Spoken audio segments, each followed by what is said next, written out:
২১ দফার কর্মসূচিগুলো হচ্ছে: ১.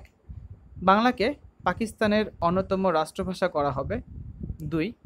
বিনা ক্ষতিপূরণে জমিদারি ও সমস্ত খাজনা আদায়কারী স্বত্ব উচ্ছেদ ও রহিত করে উদ্বৃত্ত জমি ভূমিহীন কৃষকদের মধ্যে বিতরণ এবং খাজনা হ্রাস ও সার্টিফিকেট মারফত খাজনা আদায় রহিত করা হবে। ৩. পাট ব্যবসা জাতীয়করণ এবং তা পূর্ববঙ্গ সরকারের প্রত্যক্ষ পরিচালনায় আনা এবং মুসলিম লীগ শাসনামলের পাট কেলেঙ্কারি তদন্ত ও অপরাধীর শাস্তির ব্যবস্থা। ৪. কৃষিতে সমবায় প্রথা প্রবর্তন এবং সরকারি সাহায্যে কুটির শিল্পের উন্নয়ন। ৫. পূর্ববঙ্গকে লবণ শিল্পে স্বয়ংসম্পূর্ণ করা এবং লবণ কেলেঙ্কারি তদন্ত ও শাস্তির ব্যবস্থা করা। ৬. কারিগর শ্রেণীর গরিব মুহাজিরদের কর্মসংস্থানের আশু ব্যবস্থা। ৭. খাল খনন ও সেচ ব্যবস্থার মাধ্যমে দেশে বন্যা ও দুর্ভিক্ষ রোধ। ৮. পূর্ববঙ্গে কৃষি ও শিল্প খাতের আধুনিকায়নের মাধ্যমে দেশকে স্বাবলম্বী করা এবং আন্তর্জাতিক শ্রম সংস্থার মূলনীতি মাফিক শ্রমিক অধিকার প্রতিষ্ঠা। ৯. দেশের সর্বত্র অবৈতনিক বাধ্যতামূলক প্রাথমিক শিক্ষা প্রবর্তন এবং শিক্ষকদের ন্যায্য বেতন ও ভাতার ব্যবস্থা। ১০. শিক্ষা ব্যবস্থার আমূল সংস্কার, মাতৃভাষায় শিক্ষাদান, সরকারি ও বেসরকারি বিদ্যালয়ের ভেদাভেদ বিলোপ করে সকল বিদ্যালয়কে সরকারি সাহায্যপুষ্ট প্রতিষ্ঠানে পরিণত করা। ১১. ঢাকা ও রাজশাহী বিশ্ববিদ্যালয়ে আইন প্রভৃতি সকল প্রতিক্রিয়াশীল আইন বাতিল এবং উচ্চশিক্ষা সহজলভ্য করা। ১২. শাসন ব্যয় হ্রাস, যুক্তফ্রন্টের কোনো মন্ত্রীর ১,০০০ টাকার বেশি বেতন গ্রহণ না করা। ১৩. দুর্নীতি, স্বজনপ্রীতি ও ঘুষ রিশওয়াত বন্ধের কার্যকর ব্যবস্থা গ্রহণ। ১৪. জননিরাপত্তা আইন, অর্ডিন্যান্স ও অনুরূপ কালাকানুন বাতিল, বিনা বিচারে আটক বন্দির মুক্তি, রাষ্ট্রদ্রোহিতায় অভিযুক্তদের প্রকাশ্য আদালতে বিচার এবং সংবাদপত্র ও সভা সমিতি করার অবাধ অধিকার নিশ্চিত করা। ১৫. বিচার বিভাগকে শাসন বিভাগ থেকে পৃথক করা। ১৬. বর্ধমান হাউসের পরিবর্তে কম বিলাসের বাড়িতে যুক্তফ্রন্টের প্রধানমন্ত্রীর অবস্থান করা এবং বর্ধমান হাউসকে প্রথমে ছাত্রাবাস ও পরে বাংলা ভাষার গবেষণাগারে পরিণত করা। ১৭.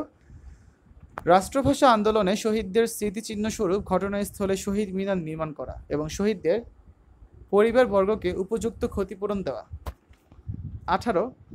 ২১শে ফেব্রুয়ারিকে শহীদ দিবস এবং সরকারি ছুটির দিন হিসেবে ঘোষণা করা। ১৯. লাহোর প্রস্তাবের ভিত্তিতে পূর্ববঙ্গের পূর্ণ স্বায়ত্তশাসন এবং দেশ রক্ষা, পররাষ্ট্র ও মুদ্রা ব্যতীত সকল বিষয় পূর্ববঙ্গ সরকারের অধীনে আনয়ন, দেশ রক্ষার ক্ষেত্রে স্থলবাহিনীর হেডকোয়ার্টার পশ্চিম পাকিস্তানে এবং নৌবাহিনীর হেডকোয়ার্টার পূর্ব পাকিস্তানে স্থাপন এবং পূর্ব পাকিস্তানে অস্ত্র নির্মাণ কারখানা স্থাপন ও আনসার বাহিনীকে সশস্ত্র বাহিনীতে পরিণত করা। ২০.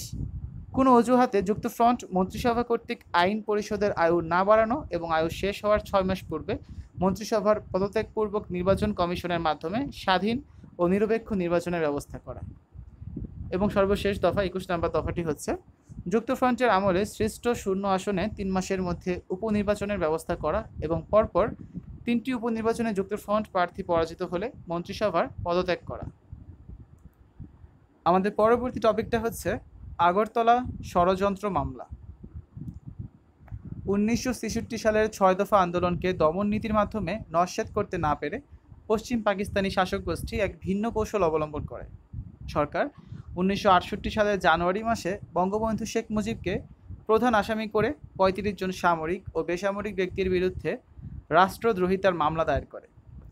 তাদের বিরুদ্ধে অভিযোগ করা হয় যে তারা ভারতের সহায়তায় সশস্ত্র বিপ্লবের মাধ্যমে পাকিস্তান রাষ্ট্র থেকে পূর্ব পাকিস্তানকে বিচ্ছিন্ন করার জন্য ভারতের আগরতলায় ষড়যন্ত্র করেছিল।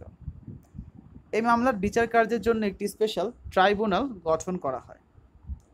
আসামিরা নিজেদের নির্দোষ দাবি করলে স্বীকারোক্তি আদায়ের জন্য তাদের উপর অমানসিক নির্যাতন চালানো হয়। আগরতলা ষড়যন্ত্র মামলার প্রতিবাদে সমগ্র পূর্ব পাকিস্তানে আইয়ুব বিরোধী গণ আন্দোলন শুরু হয়। এই মামলার অন্যতম আসামি সার্জেন্ট জহুরুল হক ঢাকা সেনানিবাসে পুলিশের গুলিতে শহীদ হলে আন্দোলন আরও তীব্র রূপ ধারণ করে। এই আন্দোলনে নেতৃত্ব দেন ১১ দফার ভিত্তিতে গঠিত সর্বদলীয় ছাত্র সংগ্রাম পরিষদ। অবশেষে ছাত্র আন্দোলন ও গণ আন্দোলনের মুখে সরকার মামলাটি প্রত্যাহার করে। পরবর্তী টপিক, ঐতিহাসিক 11 দফা। তৎকালীন পূর্ব পাকিস্তানের স্বায়ত্তশাসনের দাবিতে আওয়ামী লীগ নেতা শেখ মুজিবুর রহমানের নেতৃত্বে সারা দেশে ব্যাপক সরকার বিরোধী আন্দোলন শুরু হলে সর্বদলীয় ছাত্র সংগ্রাম পরিষদ 1969 সালের 6 জানুয়ারি ঐতিহাসিক 11 দফা কর্মসূচি পেশ করে। এই 11 দফার দাবি হচ্ছে: 1. শিক্ষা সমস্যার আশু সমাধান। 2. প্রাপ্তবয়স্ক ভোটে প্রত্যক্ষ নির্বাচনের মাধ্যমে সংসদীয় গণতন্ত্র প্রতিষ্ঠা। 3. পূর্ব পাকিস্তানের জন্য পূর্ণ স্বায়ত্তশাসন। 4. পশ্চিম পাকিস্তানের প্রদেশগুলোকে স্বায়ত্তশাসন দিয়ে একটি ফেডারেল সরকার গঠন। 5. ব্যাংক, বিমা, পাটকল সহ সকল বৃহৎ শিল্প জাতীয়করণ। 6. কৃষকদের উপর থেকে কর ও খাজনা হ্রাস এবং পাটের সর্বনিম্ন মূল্য ধার্য করা। 7. শ্রমিকদের ন্যায্য মজুরি, চিকিৎসা, শিক্ষা ও বাসস্থানের ব্যবস্থা করা এবং শ্রমিক আন্দোলনে অধিকার দান। 8. পূর্ব পাকিস্তানের বন্যা নিয়ন্ত্রণ ও জল সম্পদের সার্বিক ব্যবহারের ব্যবস্থা গ্রহণ। 9. নিরাপত্তা আইন ও অন্যান্য নির্যাতনমূলক আইন প্রত্যাহার। 10. সিয়াটো, সেন্টো সহ সকল মার্কিন সামরিক চুক্তি বাতিল এবং জোট বহির্ভূত নিরপেক্ষ পররাষ্ট্রনীতি গ্রহণ। 11. আগরতলা মামলায় অভিযুক্ত ব্যক্তিসহ দেশের বিভিন্ন কারাগারে আটক ছাত্র, শ্রমিক, কৃষক ও রাজনৈতিক কর্মীদের মুক্তি ও অন্যান্যদের উপর থেকে গ্রেফতারি পরোয়ানা প্রত্যাহার। বস্তুত 11 দফা আন্দোলন ছিল স্বাধিকারকামী বাঙালি জাতির ন্যায্য দাবির প্রতিফলন।